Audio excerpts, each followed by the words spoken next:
Assalamualaikum warahmatullahi wabarakatuh. Terima kasih sudah menonton video ini. Mari kita mulai materi hari ini dengan bacaan basmalah bersama-sama. Bismillahirrahmanirrahim. Nah, hari ini kita memasuki materi pembelajaran yang ketiga tentang alam barzakh, subbab tentang kematian untuk pelajaran akidah akhlak kelas 5. Nah, setiap manusia pasti akan merasakan yang namanya kematian. Kematian itu bagi manusia maupun bagi makhluk yang lain seperti hewan dan tumbuhan tidak memandang usia dan waktu. Kita juga tidak mampu menolak, menghindari, menunda ataupun mengetahui kapan waktunya kematian itu datang. Kenapa demikian? Hal ini karena kematian adalah sebuah ketetapan yang sudah digariskan oleh Allah Subhanahu wa taala kepada siapapun makhluk Allah yang berjiwa. Jangankan kita sebagai manusia biasa, manusia yang banyak sekali kekurangan, Nabi Muhammad SAW yang merupakan Rasulullah, beliau bahkan tidak bisa tahu kapan kematian beliau, kapan kematian orang-orang terdekat beliau, karena kematian memang rahasia milik Allah.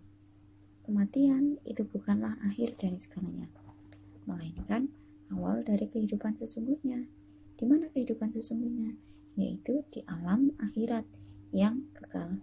Jadi di dunia ini sifatnya hanya sementara, hanya tempat persinggahan, hanya tempat untuk mencari bekal guna menghadapi kehidupan yang sesungguhnya, kehidupan yang lebih kekal, yaitu di alam akhirat kelak. Jadi sebelum kematian kita diberikan dua pilihan, mau mengumpulkan amal baik atau mengumpulkan amal buruk untuk bekal kelak di kehidupan kita selanjutnya. Lalu sebenarnya apa itu kematian? Kematian atau mati adalah suatu hal yang pasti. Kematian itu adalah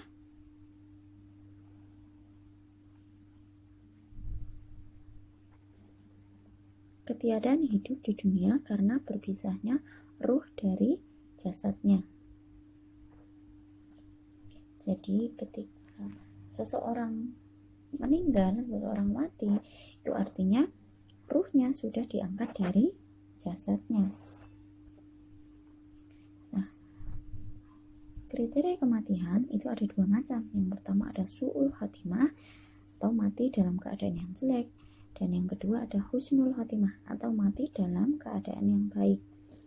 Kita sering mendengar ketika ada berita kematian, innalillahi wa inna ilaihi raji'un, telah berpulang, telah meninggal dunia fulan bin fulan, fulanah binti fulan. Maka biasanya orang-orang akan berdoa, ya Allah, semoga meninggalnya dia dalam keadaan husnul khatimah atau meninggal dalam keadaan yang baik. Lalu meninggal dalam keadaan yang jelek seperti apa? Dan meninggal dalam keadaan baik itu yang seperti apa? Ada yang tahu? Orang yang meninggal dalam keadaan jelek atau keadaan buruk adalah manusia yang ketika dia meninggal, dia tidak punya iman. Dia mati dalam keadaan kufur, mati dalam keadaan musyrik, murtad, fasik, dan lain sebagainya. Ketika dia mati, dia sedang tidak ingat Allah, dia sedang lalai, maka itu termasuk kepada orang yang meninggal dengan su'ul khatimah. Kemudian bagaimana orang yang meninggal dengan husnul khatimah? Nah, orang yang meninggal dengan husnul khatimah itu kebalikannya, yaitu ketika pada akhir hayatnya, ketika dia menjelang meninggal, sedang ada iman dan Islam di dalam dadanya. Nah, biasanya ditandai dengan orang-orang yang ketika mau menghembuskan nafas terakhirnya, dia bisa mengucapkan la ilaha illallah. Ini tidak mudah bagi kita yang masih hidup. Kita akan sangat mudah mengucapkan la ilaha illallah. Tapi bagi mereka yang sudah nafasnya sudah tinggal satu helaan lagi, yang nyawanya sudah ada di tenggorokan, sudah mau dicabut oleh malaikat, mengucapkan la ilaha illallah itu sulit. Mereka yang bisa mengucapkan bukan sembarang orang, hanyalah mereka yang ketika hidup selama di dunia mereka punya bekal yang baik, punya amalan yang baik.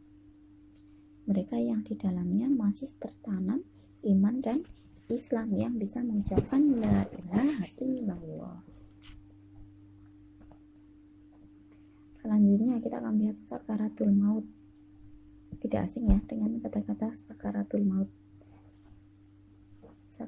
Sakaratul maut adalah hilangnya kesadaran yang diikuti lepasnya ruh dan jasad. Jadi orang ketika mau meninggal, dia akan hilang kesadaran seperti orang pingsan. Nah, itu adalah saat-saat sakaratul maut. Ketika dia sudah tidak bisa diajak komunikasi, tapi masih ada sedikit nafas di dalam dirinya. Orangnya masih bernafas, jantungnya masih berdetak, tapi sudah semakin lemah. Itulah saat-saat sakaratul maut. Allah berfirman dalam surat An-Nazi'at ayat 1-2 yang berbunyi, A'udzubillahi minasyaitonirrajim. Bismillahirrahmanirrahim. Wan-nazi'ati gharqa wan-nasyitati nashta. Artinya, demi malaikat yang mencabut nyawa dengan keras, demi malaikat yang mencabut nyawa dengan lemah lembut.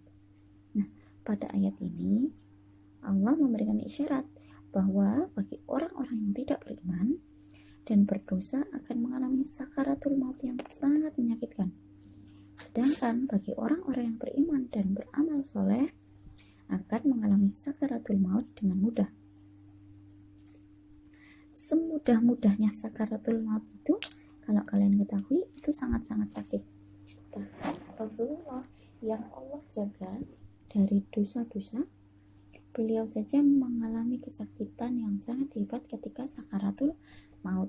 Bisa dibayangkan bagaimana dengan kita yang merupakan manusia akhir zaman, yang dosanya bahkan tidak terhitung, yang surganya juga belum pasti. Ketika sakaratul maut, kita bisa bayangkan Rasulullah saja yang sudah dijamin surganya, sudah dijaga dirinya selama hidup dari dosa-dosa, ketika sakaratul maut itu terasa begitu sakit, apalagi kita. Nah, ini sebagai pengingat supaya kita sebagai manusia selama hidup untuk terus bisa berbuat baik, terus melakukan amal kebajikan, paling tidak untuk bekal kita di akhirat kelak. Nah, untuk yang terakhir kita akan lihat kematian sebagai nasihat. Seperti pada firman Allah pada Quran surat Luqman ayat 34, bunyinya, A'udzubillahi minasyaitonirrajim. Wa ma tadri nafsun bi ayyi ardin tamut. Innallaha 'alimun khabir. Artinya, dan tidak ada seorang pun yang dapat mengetahui di bumi mana dia akan mati.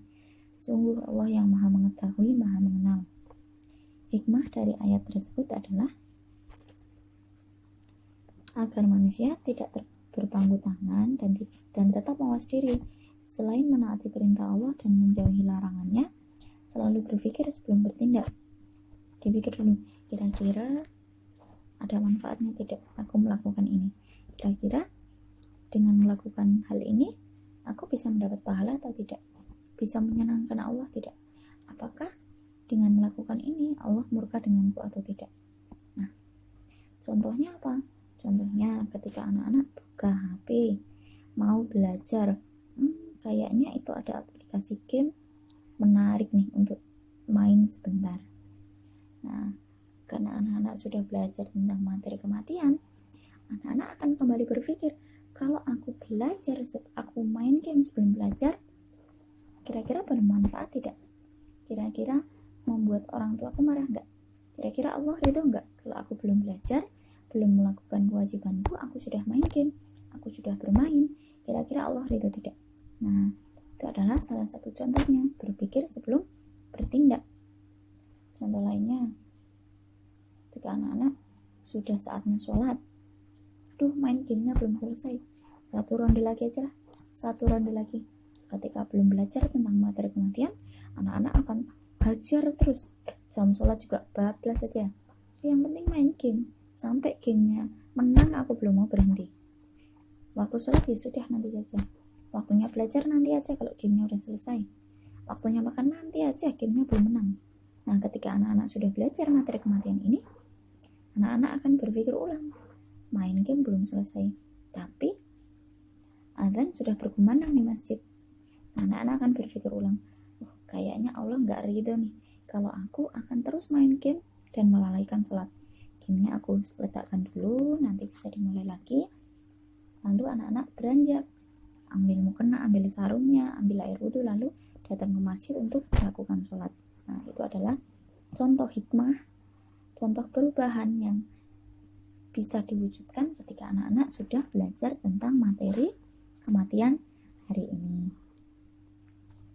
Nah, sekian materi hari ini. Terima kasih dari Bu Dinda, terima kasih sudah menyimak video ini sampai selesai. Jangan lupa seperti biasa, like dan komen video ini dengan menyebutkan nama dan kelasnya.